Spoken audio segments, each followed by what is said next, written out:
Alors, chapitre 3, indicateur et constante. Alors maintenant que l'on sait déclarer des variables et que l'on sait à quoi ça sert, et on sait un peu aussi les manipuler, on va pouvoir commencer à leur affecter des valeurs des constantes de prix, hein, les valeurs open, high, low, close des chandeliers, et aussi eh bien, toutes les valeurs des indicateurs techniques possibles, les indicateurs techniques typiques dans une plateforme de trading et aussi ceux personnalisés que l'on peut créer soi-même. C'est parti.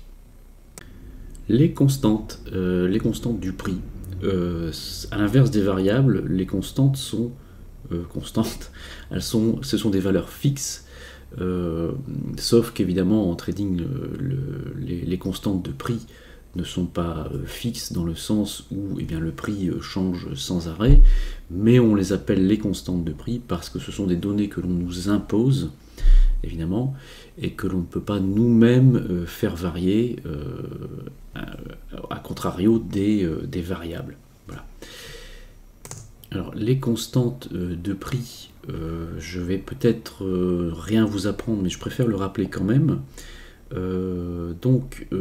Sur un graphique classique en chandelier japonais, les prix par période sont contenus à l'intérieur du chandelier entre les valeurs d'ouverture, de plus haut, de plus bas et de fermeture.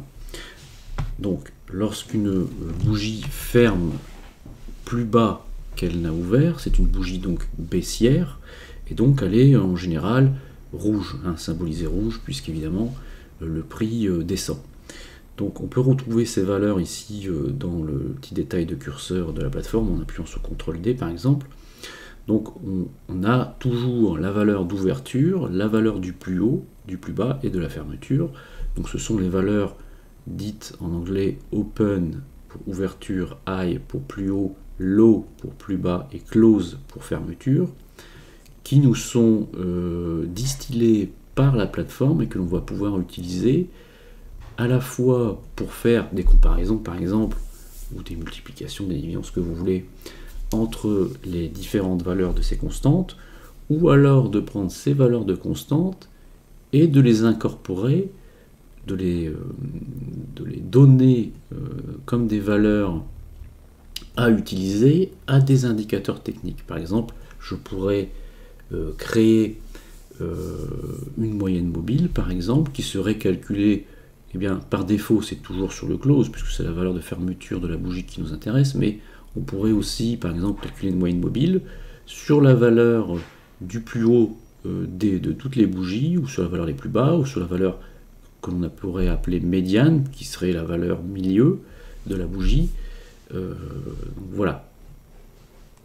Donc pour pouvoir accéder à ces valeurs dans un programme, alors comment on fait? Eh bien tout simplement en utilisant les instructions open, high, low, close qui sont déterminées comme ceci.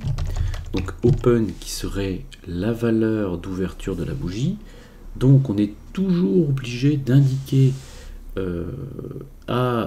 dans une programmation de quelle valeur de l'open il s'agit. Est-ce que c'est la bougie courante ou est-ce que c'est la bougie d'avant? Donc on manipule les valeurs du passé comme on a pu le voir dans la leçon précédente. Donc qu'est-ce que l'on fait? Eh bien, on utilise comme d'habitude des crochets, et à l'intérieur de ces crochets on donne la valeur à laquelle la valeur qui nous intéresse. C'est-à-dire que si je mets 0, eh bien ce sera la valeur de la bougie présente, le open de la valeur de la bougie présente. Alors ici j'ai une erreur de syntaxe évidemment, puisque je dois affecter cette valeur à une variable, donc je pourrais dire ici que je crée une variable qui s'appellerait myOpen, donc mon open, qui est égale à cette valeur de l'open de la bougie actuelle. Pareil ici je pourrais créer myClose, qui va chercher les valeurs de fermeture de la bougie actuelle, ou les valeurs de la bougie précédente par exemple, hein, puisque c'est une période en arrière, et une fois que ces variables myOpen et myClose ont été instruites avec des valeurs constantes de prix, je peux bien sûr ensuite les manipuler, comme on a pu le voir dans la leçon précédente.